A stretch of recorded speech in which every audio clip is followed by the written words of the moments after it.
Hey guys, how's everybody doing? It's Lou. I'm back today to do a video. Today's video is a contest entry for Jeff Kempin's 100 subs contest.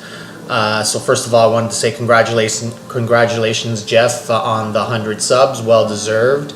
I've been subscribed to Jeff's channel now for several months, seen many of his videos, and I guess my favorite videos of Jeff's is when he did his 100 albums of all time. So I followed that through, and you know, I like lists a lot, so I enjoyed those videos a lot. So if you like that kind of stuff and you know, the usual record finds, record spins, that sort of thing, hop over to Jeff's channel and check him out. So Jeff's contest, as I said, 100 subs contest. It's called Crazy 8's. I've seen several people's entries. Really interesting to pick out these albums. So basically, Jeff said pick 8 albums that were released in a year that ended with the number 8. So I've picked albums that span from 1958 to 1998. And admittedly, you know, when I started thinking about this, my mind immediately gravitated to 1968 as the starting year, because I don't really have a lot of vinyl from 58, and I probably thought I didn't have any. But then when I thought about it, I thought, okay, 1958, you know, jazz, right? So I have a lot of jazz CDs and some jazz vinyl, so I thought for sure I should be able to find something from 58, and I did. So start off with that. So 1958, my favorite jazz artist and my favorite album of his, which is actually something I have on CD and on vinyl as well. So I'll show the CD because this is the proper or original cover of it. It's Miles Davis, and it's his album, which is a soundtrack for a French film. I'm gonna try and pronounce this, L'ascenseur pour le chauffe-eau, which I believe translates to lift to the scaffold. This is a very short album. I think it's only like 19-20 minutes in length, and it's definitely my most favorite Miles Davis album. By today's standards, it wouldn't even be considered an album. It would be more like an EP or something like that, but certainly back then it was considered an album. And the reason why I like this album so much is just Miles is playing on here is just so moody and so lyrical, and it really creates a really nice mood. I love many of Miles' albums, but this is the one that I go to when I want that sort of slow, moody Miles, very ballad-like type of effect. So highly recommend this. And a few years ago, after one of the record store days, I think maybe 3-4 years ago, I found this release, which is called Miles Davis Jazz Track. And what this is on one side, it's a 1 LP set. On one side, it's that French soundtrack, and then on the other side there's 3 bonus tracks. So it just goes to show you how short that album is, that you can fit the whole thing all on one side. But when I saw this and it was a mono version, I didn't hesitate to get it. So that's 1958.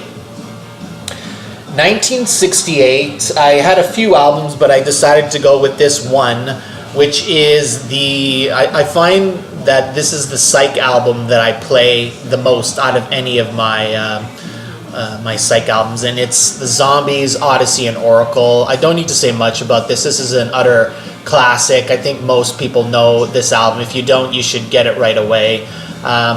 Paul Weller from The Jam has claimed that this is his favorite album of all time. He's a huge Beatles fan, but he does put this album at #1, even over, I think, Sgt. Pepper. So highly recommend this, Odyssey and Oracle from 1968.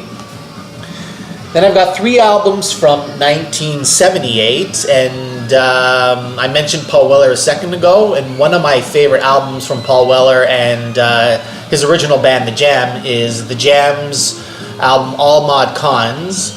And this is my second favorite Jam album, the first being The Gift, but arguably this is most Jam fans' favorite album. All Mod Cons, just the perfect album beginning to end. They do a cover of the Kinks song David Watts, which is as good in my opinion as the Kinks version.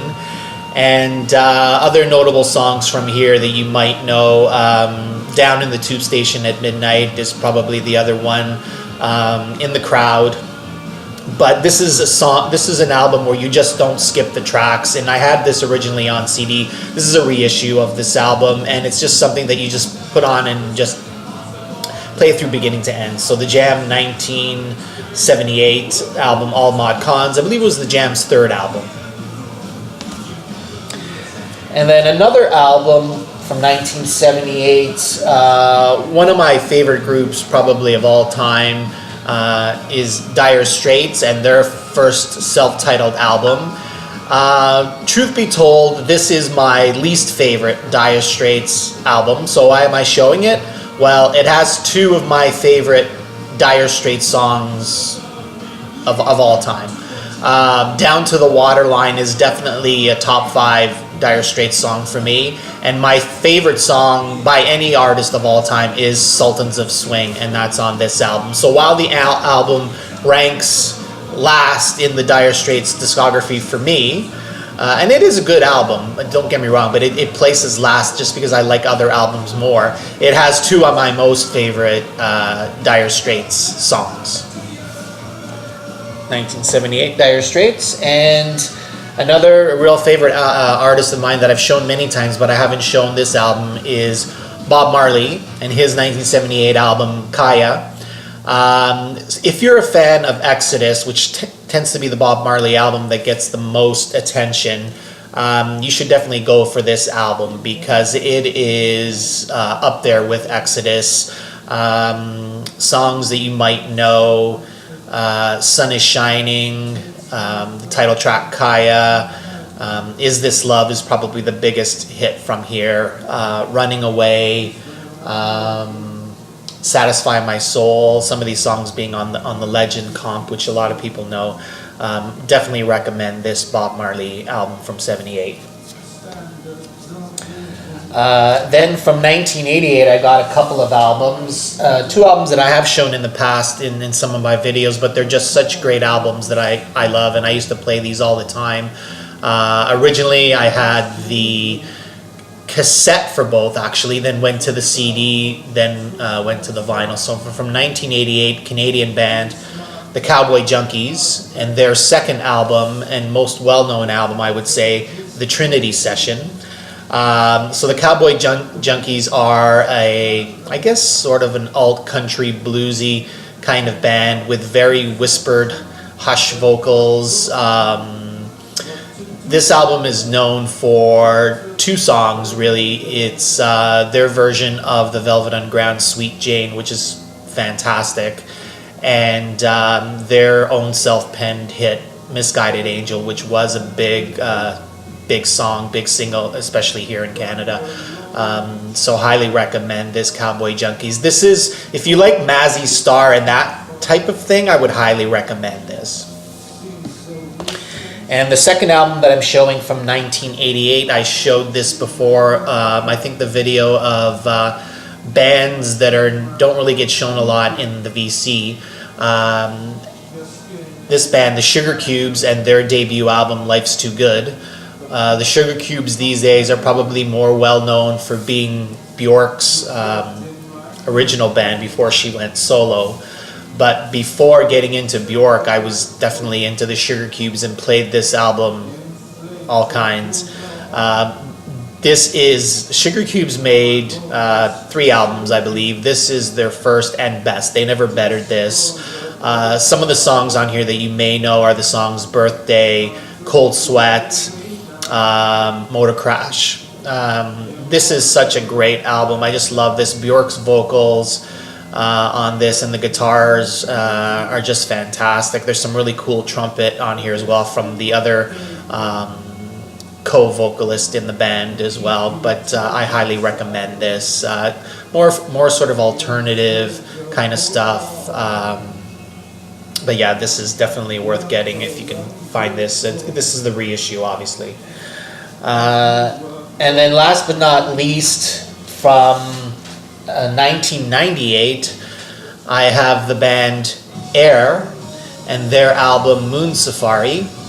Air are a duo from France who play sort of down-tempo electronic type music. This was Air's debut album, Moon Safari, that got a lot of attention worldwide, I think especially in the UK. This is a reissue. I had this on CD. The songs that you might know from here, this is sort of a mix between instrumental songs and songs with vocals from female singers, and Air do some of their own vocals, but they're usually done on this album through a vocoder. So Sexy Boy and Kelly Watch the Stars were probably the two biggest hits or singles from here. But it's the instrumental tracks that really create this unbelievable chill mood. La Femme d'Argent is one, and Taliman's another. Just fantastic songs. They also did the soundtrack after this album to the Virgin Suicides, which is a fantastic album. There's some Pink Floyd elements to this, not in the guitar, but definitely in sort of the mood and the keyboards on this. So I highly recommend this if you have even sort of a remote interest in Pink Floyd. This was from 1998. So that's it, 8 albums with the year ending in 8. Congratulations again, Jeff, and thanks a lot everybody for watching the video. Take care.